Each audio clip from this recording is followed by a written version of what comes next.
જોઈ રહ્યા છો સ્પેશિયલ 7 ડેઝ ન્યૂઝ. હવે જોઈએ અગત્યના સમાચાર. વડોદરાના 5 તળાવોમાંથી મગરોને ખસેડવાની તજવીજ સામે વિરોધ. ગંદકી છુપાવવા તંત્રનો કારસો હોવાનો કોંગ્રેસનો આક્ષેપ. વડોદરા મહાનગરપાલિકા દ્વારા શહેરના તાંદલજા સહિતના 5 મુખ્ય તળાવોમાંથી મગરોને અન્યત્ર ખસેડવાની હિલચાલ તેજ કરવામાં આવી છે, જેને લઈને પર્યાવરણવિદો અને જાગૃત નાગરિકોમાં ઉગ્ર ચર્ચા જોવા મળી છે. વર્ષોથી મગરો અને માનવ વસ્તી વચ્ચેના સહઅસ્તિત્વ માટે જાણીતા શહેરમાં તળાવોની જાળવણીમાં વહીવટીતંત્રની ઉદાસીનતા હવે મૂંગા જીવો માટે આફત બની રહી હોવાનું ચિત્ર ઉપસી રહ્યું છે. તળાવોમાં વ્યાપક પ્રમાણમાં જામી ગયેલ લીલ અને કચરાના કારણે પાણી અત્યંત પ્રદૂષિત થતા મગરોનું કુદરતી નિવાસસ્થાન જોખમમાં મુકાયું છે, જેને સુધારવાને બદલે તંત્ર દ્વારા મગરોને ઝટાવવાનો નિર્ણય લેવાતા વિવાદ સર્જાયો છે. પર્યાવરણના જાણકારોના મતે તળાવોમાં ગંદકીનું પ્રમાણ વધવાને કારણે જળચર જીવોને શ્વાસ લેવામાં મુશ્કેલી પડે છે, જેના પરિણામે મગરો વારંવાર કિનારા પર અથવા માનવ વસાહતો તરફ આવવા મજબૂર બને છે.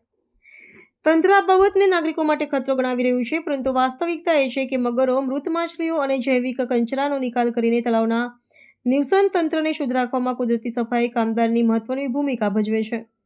જો આ જળચર જીવોને અહીંથી દૂર કરવામાં આવશે તો તળાવોમાં ગંદકી અને દુર્ગંધની સમસ્યા વધુ વકરશે અને કુદરતી સંતુલન ખોરવાશે તેવી ભીતિ સેવાઈ રહી છે.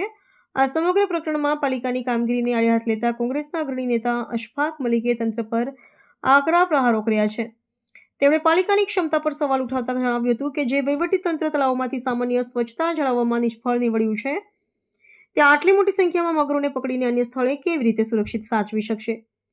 તેમણે આક્ષેપ કર્યો છે કે પોતાની નિષ્ફળતા અને બેદરકારી પર પડદો પાડવા માટે સત્તાધીશો મગરોના સ્થળાંતરનો માર્ગ અપનાવી રહ્યા છે. વિપક્ષે માંગ કરી છે કે મગરોને વિસ્થાપિત કરવાને બદલે તળાવોના શુદ્ધિકરણ અને જાળવણી પણ પ્રાથમિકતા આપવી જોઈએ. બિલકુલ 100% સાચી વાત છે. તમે આ અમારો તાંદલજા ગામનો તળાવ છે. આ તળાવની અંદર મગરો છે. ઝૂ ક્યુરેટરને અરજી આપવામાં આવે છે, કોર્પોરેશન દ્વારા જ કહેવામાં આવે છે કે ભાઈ આને શિફ્ટિંગ કરવાના, અહીંથી મગરોને લઈ જવાના. આ તળાવમાં મગરો ગંદકીથી પીડાય છે ને એટલા માટે તમે લઈ જવાની વાત કરો છો, પણ જ્યારે તમારી પાસે આ તળાવના બ્યુટિફિકેશનનું બજેટ આવ્યું હતું, 2 થી 3 વખત તમે બ્યુટિફિકેશન માટેની દરખાસ્તો કરાવી, પછી કેમ તમે આ બ્યુટિફિકેશન નથી કર્યું? અને તમે હવે બીજી જગ્યાએ લઈ જશો મગરોને, તો બીજી જગ્યાએ ક્યાં લઈ જવાના છો? વડોદરા શહેરની જનતાને જે 5 તળાવમાંથી મગરોને તમે શિફ્ટ કરવાનું વિચારી રહ્યા છો, તે 5 તળાવમાંથી જ્યાં લઈ જવાના છે ત્યાં આગળ કઈ રીતે તમે મગરોની સાચવણી થશે? કારણ કે આ બી વડોદરાની ધરોહર છે, એટલે એને સાચવણી બી થવી જોઈએ, તળાવોનું બ્યુટિફિકેશન બી થવું જોઈએ. આ બધા મુદ્દાઓને કઈ રીતે ખુલાસો, એની કોઈ ખુલાસો નથી આપ્યો એમણે. એટલે સૌથી પહેલાં તો એમણે પ્રજાને બતાવવું પડશે કે અમે આ તળાવમાંથી મગરો લઈ જઈને ક્યાં રાખીશું અને આ તળાવની ગંદકીનું શું કરીશું. આ તળાવની ગંદકીનું શું?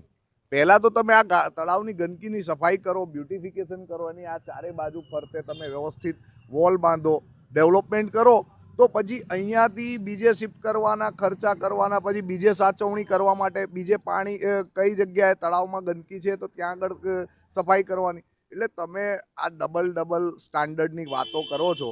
એના કરતાં વધારે સારું શું છે કે જે જ્યાં છે ત્યાં રાખો, પણ એને વ્યવસ્થિત રીતે પ્લાનિંગપૂર્વક અહીંયા જ એની પાછળ મહેનત કરી દેવામાં આવે અને અહીંયા સફાઈ કરીને બ્યુટિફિકેશન કરી દેવામાં આવે તો તળાવની પણ સફાઈ થઈ જાય અને સાથે સાથે જે મગરોની સાચવણી છે એ પણ થઈ જાય. એટલે આ તો તમે એક તરફ ઉઠાવવાની વાત કરીને એ બધા ખર્ચા નાખશો, પછી બીજી જગ્યાએ બ્યુટિફિકેશનના નામે કે ભાઈ ત્યાં આગળ એના માટે કરવું પડશે. એટલે આ બધી ખોટી એક નાણાકીય ઉચાપાતનો તરીકો છે.